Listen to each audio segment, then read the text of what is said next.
This program is brought to you by Link TV for educational and non-commercial use only.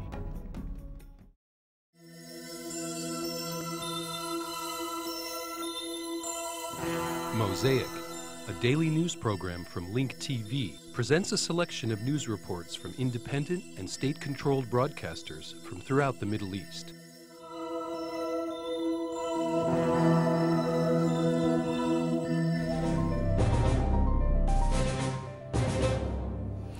The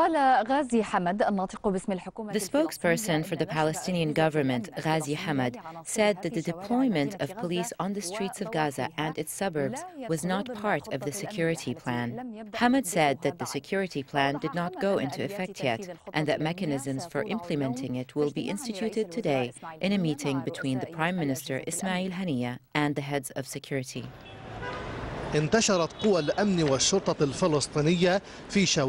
Palestinian police and security forces were deployed in the streets of Gaza, with policemen stationed at the intersections of main roads and security barriers set up to monitor and search vehicles. The Palestinian people were pleased with this new condition and expressed their hopes that the security plan will succeed in ending the security breakdown that threatened their lives and property. I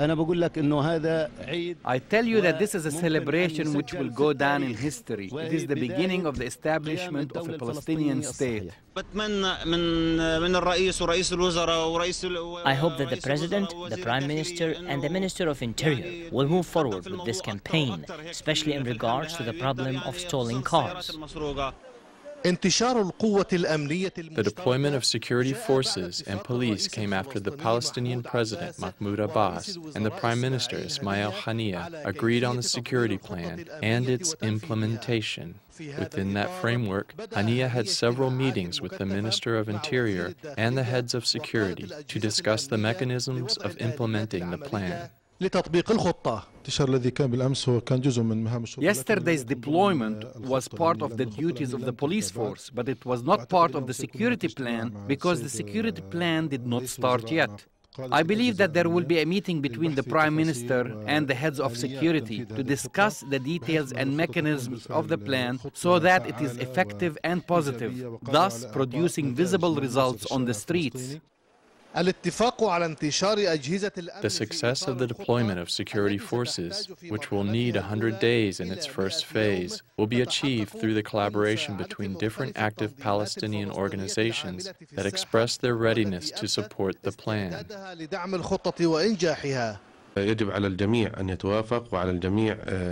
Everyone needs to agree, and a national accord is essential. But this is not the case. Nevertheless, we will not present an obstacle to the implementation of the security plan.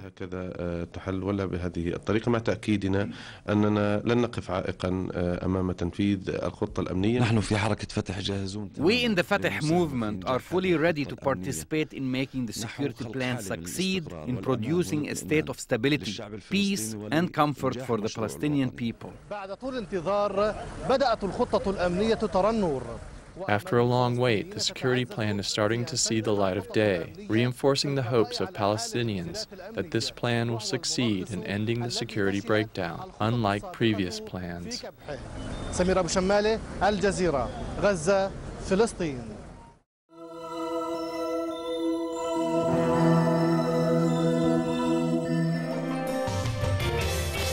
In other news, the Fatah faction of Palestinian President Mahmoud Abbas on Wednesday accused a foreign intelligence service of masterminding the murders of 2 of its members in the Ain al-Halwa refugee camp. At a news conference in the Refugee camp further south, the group's Lebanon chief Sultan Abu al-Ainain declined to specify which third country he was referring to. The Fatah commander said it is a clear example of a political crime aimed at destabilizing the camps and sowing discord with the communities that live around them. Abu al-Ainain called for the murderers to be handed over to Fatah as quickly as possible. 2 Fatah members, 1 Palestinian and 1 Syrian, were killed in Monday's ambush in Ain al-Halwa outside the southern port city of Sidon. A Palestinian security source inside the camp said the attack was carried out by 5 militants from the small Islamist group Jund al-Sham, translated in English as Soldiers of Damascus. Hundreds of members of Palestinian forces fanned out in the Gaza Strip today, launching the first phase of a flagship security plan seeking to restore order in the lawless territory. And it is being seen by the Palestinians as the first concrete step by a European country to end the political and diplomatic boycott. Italian House Speaker Fausto Bertinotti appeared before Palestinian MPs on Wednesday and became the first foreign official to address their assembly since Hamas took office. Hundreds of members of Palestinian forces fanned out across the Gaza Strip on Thursday under the first phase of a flagship security plan seeking to restore order in the lawless territory. The first stage of the plan entails the deployment of security forces at the entrance of towns in the Gaza Strip and intersections. Palestinian President Mahmoud Abbas and Prime Minister Ismail Haniyeh gave the final go-ahead late Wednesday for the new security plan to go into effect. An official said the deployment was primarily focused on Gaza City and the northern part of the territory, which is frequently used as a staging post for militants firing rockets into neighboring Israel. Haniyeh's office said a meeting on the security crackdown between the Prime Minister and security supremos was expected to take place this afternoon. An hours earlier, Israeli troops forcibly dispersed a demonstration by Israeli leftists outside the West Bank city of Hebron on Wednesday, sparking a storm of protests. Defense Minister Amir Peretz issued a statement acknowledging that he described as serious incident, which constitutes a deviation from the norms of behavior enforced in the Israeli Defense Force. The Israeli demonstrators had gathered near a large concrete roadblock outside Hebron to protest against the restrictions placed by the army on Palestinian freedom of movement within the occupied West Bank. Their protests came the same day that the World Bank issued a report strongly critical of Israeli policy in the territory. Civilians, meanwhile, continue to pay the harshest price. A pregnant Palestinian woman lost her baby after being shot by Israeli soldiers during an incursion into a West Bank refugee camp.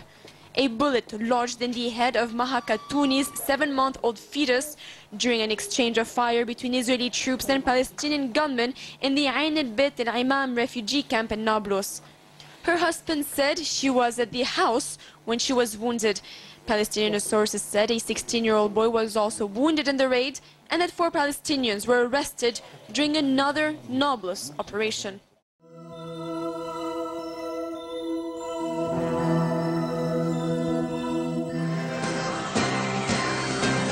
The Winograd Commission today released the declassified sections of the testimony of Prime Minister Ehud Olmert, Defense Minister Amir Peretz, and former Chief of Staff Dan Khalutz.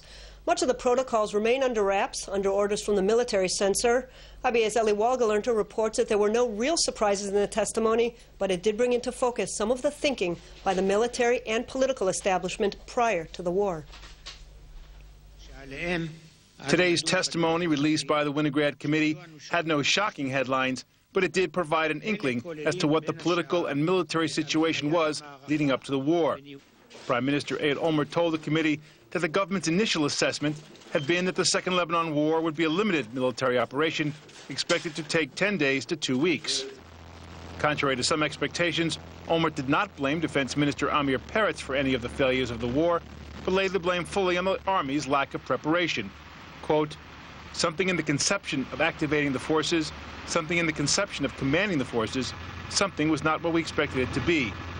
There is no doubt that it caused a disparity between our ability to achieve and what we actually achieved. Olmert testified that at the beginning of the war, then IDF Chief of Staff Dan Khalutz said, "You have a quality military, strong and prepared. We can fulfill all missions." I had no way of knowing that this was not true, Olmert said. According to Olmert, Khalutz said that Israel wouldn't even need to call up additional battalions for a ground operation. But Judge Eliyahu Winograd pushed Olmert. They must have told you that the regular Army troops were not in training and that their only experience was in routine security actions in the West Bank. Did you hear all of that? Olmert: yes, I heard it, but I didn't pay it much attention. You know, security officials always arrive at budget meetings saying, we don't have enough money for this and that. I always thought those types of things should be treated with a certain amount of skepticism. Defense Minister Peretz defended choices he made during the war, saying that he made, quote, significant decisions which had a very positive effect on the developments on the ground. He also testified that he was not aware of any deficiencies that existed during the war. Quote, I was never presented with information that our Army had not undergone sufficient training. In all the meetings I attended, I always asked, are the forces ready? And I was told, yes. Former Chief of Staff Khalutz testified that on July 12th, the day the war broke out, he didn't believe it would last longer than a month, and that its length in itself was a failure. 33 days was longer than necessary, Khalutz said. I say unequivocally that I am aware of this, and at the end of the day, that is the most significant failure. Khalutz went on to say that given the resources we had at our disposal, we could have achieved much more if we were more determined. Today's released testimony does not include classified and censored military information, nor does it include testimony relating to the end of the war, which will be published sometime this summer. Eli Wogelanter, IBA News. And now to reaction. Meretz Knesset member Zahava Galon, whose High Court petition led to today's publication of the testimony, said the protocols reveal the utter futility of the leaders and their failings, and they strengthen the demands for their immediate resignation. Likud Knesset member Silvan Shalom echoed the call for Omert and Peretz to resign, saying that their testimonies only increased the revulsion that was felt before. And on the other hand, Kadima Knesset member Menachem Ben Sasson had praise for the Prime Minister, saying Omert's testimony reveals that he was working with a long-range outlook and gave the IDF specific missions during the war. Syrian President Bashar al-Assad said today that the Winograd report confirms Israel's defeat in Lebanon. He warned that what he called Israel's weak government might launch hostilities against neighboring countries and said Syria must be prepared. Assad was addressing his country's parliament. He denied the existence of any peace talks with Israel, but repeated that peace remains Syria's strategic choice. Sources in Israel's foreign ministry are quoted today as recommending that Israel seriously examine the recent peace signals coming out of Damascus. Mossad chief Meir Dagan is still deeply skeptical about Assad's real intentions. More on peace now. Historic first talks in Cairo today between Foreign Minister Tzipi Livni and representatives of the Arab League. Following talks with Egyptian President Hosni Mubarak, Livni held three-way talks this afternoon with her Egyptian and Jordanian counterparts. The Arab League had asked the two Arab foreign ministers to meet with Livni to discuss the Saudi peace proposal. Ahead of today's talks, Jordan's King Abdullah warned that the failure of the recently revived peace plan could lead to a new conflict in the region. Foreign Minister Livni said she and Mubarak had agreed that the foreign ministers of Jordan and Egypt would visit Israel in the near future to continue their discussions. Military police today launched an investigation into yesterday's violent West Bank clash between IDF soldiers and left-wing Israeli and Palestinian protesters, which erupted after protesters dismantled a temporary roadblock in the town of Arabiya and the Hebron Hills. Around 10 anarchists and a handful of Palestinians took part in that protest. The clash came when the protesters tried to block traffic, and a reserve unit, which was not equipped with riot control gear, arrived on the scene. The soldiers used force to remove the protesters, and in one case, the unit commander beat one of the Israeli protesters with his rifle, inflicting pain and light injuries. Defense Minister Amir Peretz said that the images screened on television point to excessive violence on the part of the soldiers, and the investigation is dealing with that accordingly.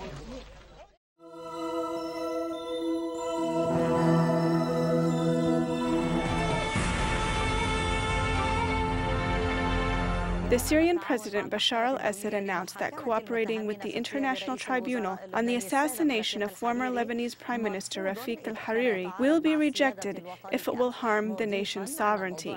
He added that the International Tribunal is a private issue between Lebanon and the United Nations and that Syria is not directly involved. Regarding the political situation in Lebanon, we support any decision that leads to Lebanese consensus and enables Lebanon, its people, and the state to overcome the current crisis. Stability in Lebanon means stability in Syria. Peace in Lebanon means peace in Syria, especially after the war on Iraq and the latest implications in Iraq. Peace for Lebanon means peace for the whole region, and it's not isolated in this narrow regional framework. We consider the issue of the International Tribunal as a private affair between Lebanon and the United Nations. We do not see ourselves as having any direct involvement with it. We also believe that any cooperation that is requested of Syria, not just with the tribunal, any cooperation from Syria that requires the country to compromise its national sovereignty will be rejected in all aspects.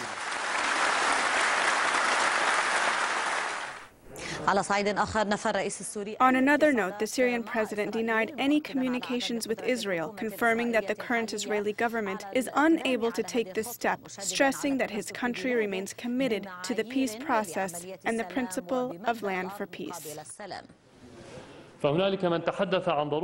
Some are talking about the need for peace amidst an environment of balanced power after the war, as well as secret or announced communications on this issue.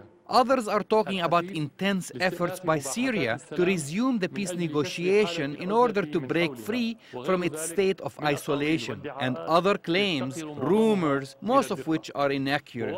Brothers, the reality is that there is no progress in the peace process. There are no contacts with Israel on this issue, neither covertly nor overtly, nor anything else, because Israel is not prepared at the official or public level for a just and comprehensive peace, which can only be achieved with strong leaders who are able to make critical decisions.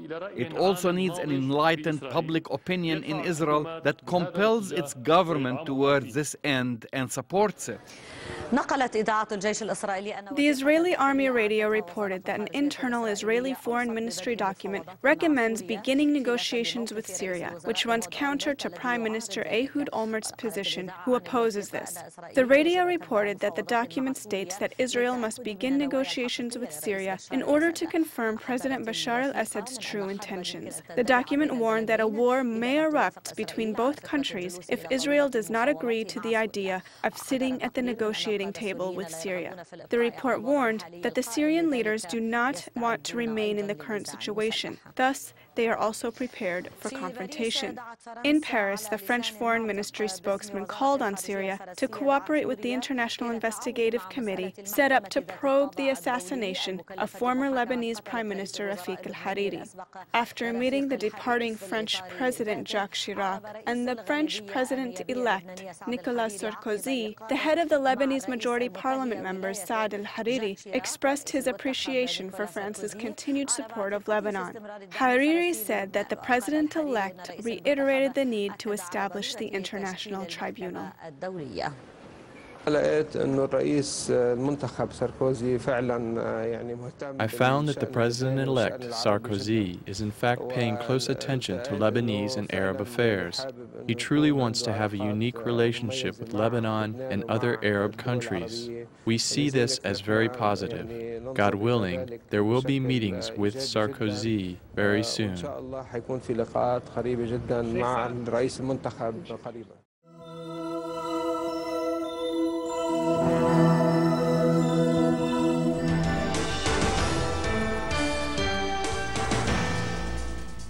في لبنان فقد قال رئيس الوزراء فؤاد السنيورة. The Lebanese Prime Minister Fuad Siniora said that the delay in the reconstruction efforts is due to the large magnitude of the destruction left by the Israeli aggression and no other reason. Siniora made this statement only hours after Hassan Nasrallah announced a new project to reconstruct Beirut's southern suburb. A Hezbollah representative said that Siniora did not come up with anything new and condemned his government's reconstruction policy. كان يمكن أن يكون مجرد عرض لما قدمته الحكومة للمتضررين من عدوان تموز. Signora's speech was not a presentation of what the government has done to the victims of the July aggression. Rather, it was controversial, like everything else in Lebanon. Prime Minister Fouad Siniora disparately defended his government, which was accused by Hezbollah of punishing the victims for their political decision. Siniora presented everything in numbers. 707 million was given to the government, of which 487 million has already been spent. Siniora also criticized Hezbollah for reneging on the 7 points that were the basis for halting the July aggression.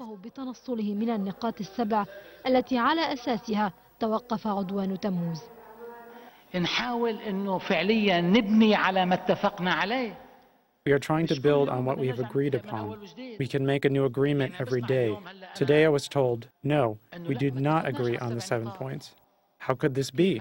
What if tomorrow someone reneges on what he agreed on in the national dialogue? الحزب الذي كان سبق الرئيس السنورة في إطلاق Hezbollah's Secretary General Hassan Nasrallah launched the Wa'ad agency, which will be tasked with rebuilding Beirut's southern suburb. Nasrallah said the numbers that were provided by Senora were unrealistic. He said that the government has only provided funds to rebuild 4% of the total damage in Beirut's southern suburb, which is a clear criticism of Senora's government. Nasrallah confirmed that Hezbollah has never agreed on the 7 points. There are some issues pertaining to the 7 points that have been discussed, and they were the center of our previous discussions. Mr. Senora is the one who is trying to change the facts. He's trying to give the impression that we had already reached an agreement on something, but we can never agree on something that may jeopardize the future of Lebanon. Some reports estimate that 300 buildings were totally destroyed in Beirut's southern suburb, and that $500 million is needed to rebuild them, not to mention the buildings that were partially destroyed. Construction on these buildings is expected to start in 1 month by latest estimates. No one was convinced by Prime Minister Senora's reasons for the delay in reconstruction. It seems that the government does not realize its shortcomings when it comes to problems facing Beirut's southern suburbs because it has been ignoring this area for many years. There is a lack of confidence between the citizens and the government, and it looks like they have been divided by politics on one of the most difficult issues.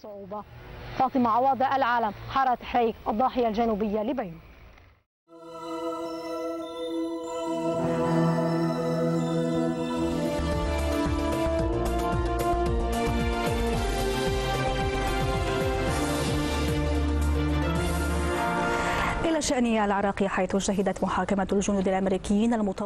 are new developments pertaining to the trail of the American soldiers in what is known as the Haditha case, in which 24 unarmed Iraqi civilians were killed.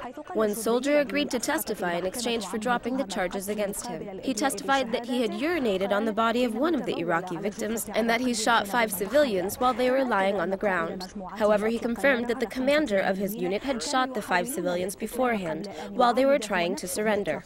The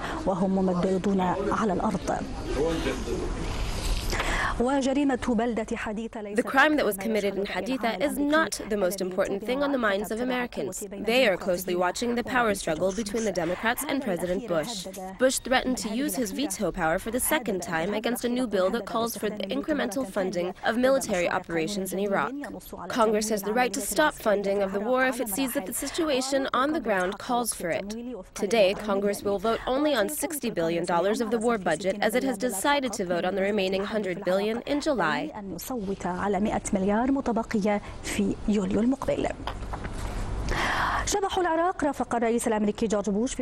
The ghost of Iraq has accompanied President Bush during his visit to Greensburg in Kansas. Bush switched the threatening tone he used against his opponents in Congress with a conciliatory one to the residents of the tornado-afflicted city, which was almost completely destroyed. Bush also said that the war in Iraq and the concerns over bankrupting the federal government will not impact American ability to deal with natural disasters like this one.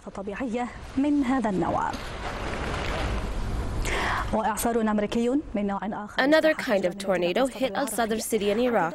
American soldiers backed with warplanes hit the hideouts of armed men.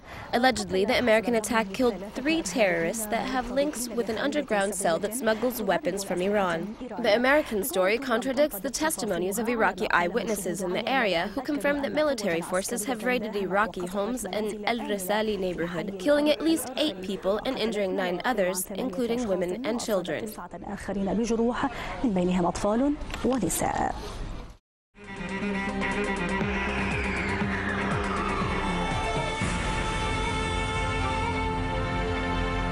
تفاقمت ظاهرة أطفال الشوارع في العراق بل وأضحت تهدد أمن. There is an increased presence of children in the streets in Iraq, threatening the security of Iraqi society. Many of them beg for a living, and some of them are targeted as prey by gangs, who use them to commit crimes and even terrorist acts. Orphan children, like 11-year-old Fatima, are not hard to find in the streets of Baghdad. This child is dodging cars on one hand and approaching them on the other. She is selling incense, and if she has no luck selling them, she is forced to go begging. We are orphans. Why don't you go to school? Because I need money. In Baghdad, there are thousands of orphans, but no one knows the real number of orphans. They live in orphanages. There are 8 orphanages in the capital, Baghdad, alone. In one room, there are about 8 children who are united by their poor luck. According to reports, 1 out of every 8 children under 5 years is killed by violence, and the Iraqi government does not make efforts to relieve these children's sufferings. لا تبذل جهدا للتخفيف من معاناة هؤلاء الأطفال. I'm going to cry. I feel that I'm going to cry because I can't do anything for their futures. Even the adults who work in orphan centers are afraid for themselves and for the future of Iraq. Mushtaq's fate is not that different from Fatima's.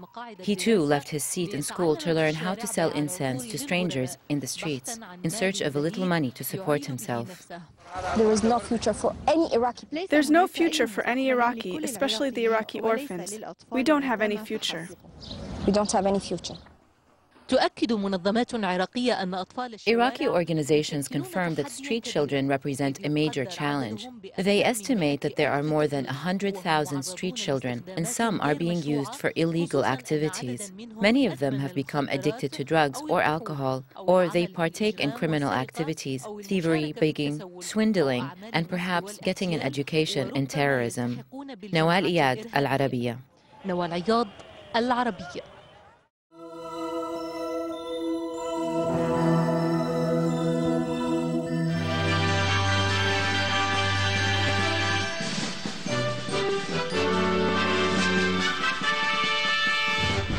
وافق مجلس النواب الإجماع في جلسته المنعقدة اليوم الأربعاء. On Wednesday, the Iraqi parliament unanimously decided to take legal action against Al Jazeera channel for defaming Iraqi religious figures. Parliament members started Wednesday's session, which was presided over by Dr. Mahmoud Al-Mahmadani, by condemning the insults that were made on Al Jazeera channel against religious and national figures. This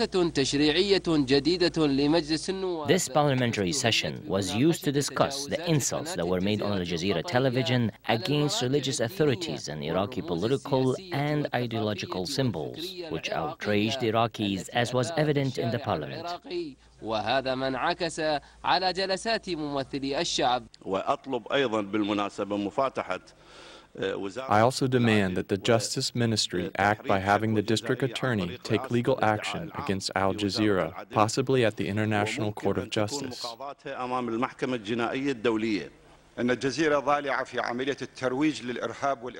Jazeera is involved in publicizing terrorism and terrorists. It broadcasts video recordings that incite violence on behalf of terrorists in the world, not only in Iraq, but also in other countries. I think that he can't produce one program about the relationship between Israel and his superiors. We know who these figures are. Parliament members decided to take strong position against Al Jazeera in particular, as well as other channels which defamed Iraqis in general. They unanimously voted for taking legal action against Al Jazeera channel and the host of one of its programs in which one of Iraq's religious figures was defamed. The Iraqi parliament will take responsibility for suing Al Jazeera through its legal advisor. After further consultation, we will take legal action in Iraq and outside of Iraq. We call on the Iraqi government to take similar measures against channels that defame political figures and senior officials. The views expressed on Mosaic are those of the participating broadcasters, not Link TV or its sponsors. Please visit linktv.org/Mosaic for more information about these broadcasters or to view previous Mosaic programs, obtain program transcripts, or receive the weekly Mosaic Intelligence Report. Mosaic is made possible by a grant from the William and Flora Hewlett Foundation. Additional support is provided by the Firedoll Foundation, the Otto Haas Charitable Trust, and by committed Link TV viewers like you. If you value this program, please send your tax-deductible contribution to Link TV, either through the website or the mailing address listed on your screen.